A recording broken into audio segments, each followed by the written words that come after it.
મારી બાજુમાં એક કપલ રહે છે. મને ઘણીવાર માર્ક કરતો હોય. તો એ ભાઈને મોટી દુકાન છે.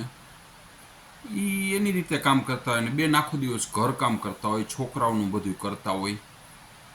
એનો છોકરો છે, એના મેરેજ થઈ ગયા છે, એના બાળકો છે, એનું કરતા હોય.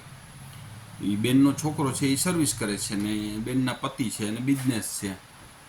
બે પોતપોતાની રીતે કામ કરતા હોય. એનો પતિ મોટી દુકાન છે ત્યાં વ્યવસ્થિત આખો દિવસ કામ કરતા હોય, આખો દિવસ એમને સતત કામ કરતા હોય. અને બેન છે ને આખો દિવસ સતત કામ કરતા હોય. છોકરાઓને રાખતા હોય, છોકરાઓને ભણવાનું કરતા હોય, લેવા મૂકવા જતા હોય, દાદી છે એટલે બધું કરતા હોય. વ્યવસ્થિત જીવન હાલતું હતું. હવે એક વખત એવું બન્યું, દુકાને કામ હતું એટલે આ બેન નવરા હતા એટલે ત્યાં ગયા, ટેકો કર્યો 2-3 કલાકનો ને 4-5 દિવસ સુધી આવી રીતે આમ ટેકો કર્યો. એનો પોતાનામાંથી સમય કાઢીને એને ટેકો કર્યો. ભાઈને મજા આવી.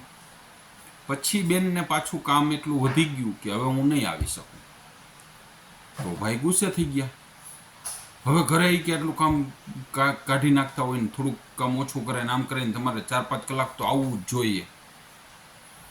હવે આમાંથી બેને માથાકૂટ થઈને અબોલા જેવું થઈ ગયું. 2-3 દી એક દી ન બોલે ને વળી પાછું બોલે ને આવું થાય. હક જતાવવા માંડ્યા, તમારે આ વસ્તુ આવવી જ જોઈએ, 3 કલાક મને ટેકો કરવો જ જોઈએ.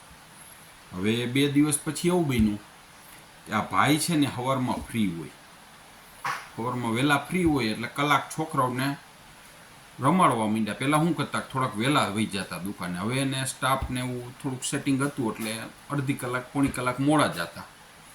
એટલે છોકરાઓને રમાડે કલાક અને પછી જાય. પછી સાંજે વહેલા થોડાક આવી જાય તો છોકરાઓને રમાડે સાંજે કલાક. પછી ઘણી વખત છે ને સાંજે જમવામાં એમ કે લાવાય તો હું શાક બનાવી દઉં, મસ્તીનું મને ફાવે છે, શાક બનાવી દઈએ.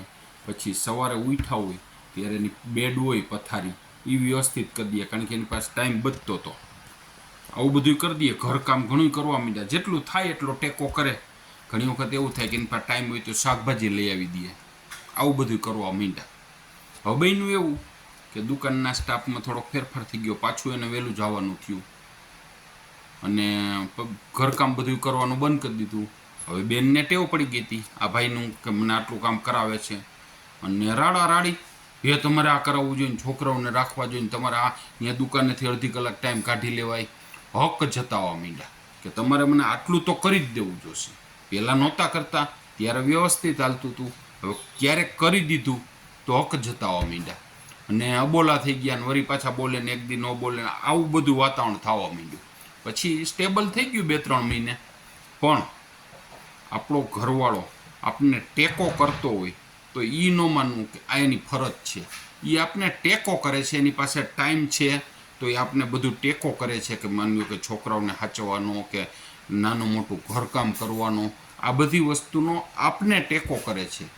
તો એનો એહસાન માનવાનો તમે અમને ટેકો કરો છો. અને આપણી પત્ની દુકાને કંઈ કામે આવે અને આપણે કંઈ ટેકો કરે તો એ ભલમનસાઈથી આપને ટેકો કરે છે. કાયમી એવું ન માની લેવું કે આ વસ્તુ કરે જ છે. એટલે આપને કોઈ પણ વ્યક્તિ, પતિ પત્ની કે કોઈ પણ આપને કંઈ મદદ કરાવતા હોય, મદદરૂપ થતા હોય તો પછી ક્રમ ન ગોઠવી લો આટલું તો તમારે કરવું જ જોશે.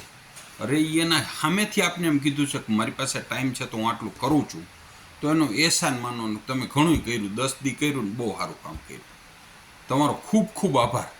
પણ આ વસ્તુને હિસાબે ટેન્શન આવી જાય ને તમે આમ નથી કરતા ને તમે ટાઈમ નથી કાઢતા, આ વસ્તુ વાતાવરણ કોઈ દિવસ ઘરમાં પેદા ના થવું જોઈએ. બેયની જવાબદારી આવે, બરોબર ને? ભીખાલાલનું આવું માનવાનું છે.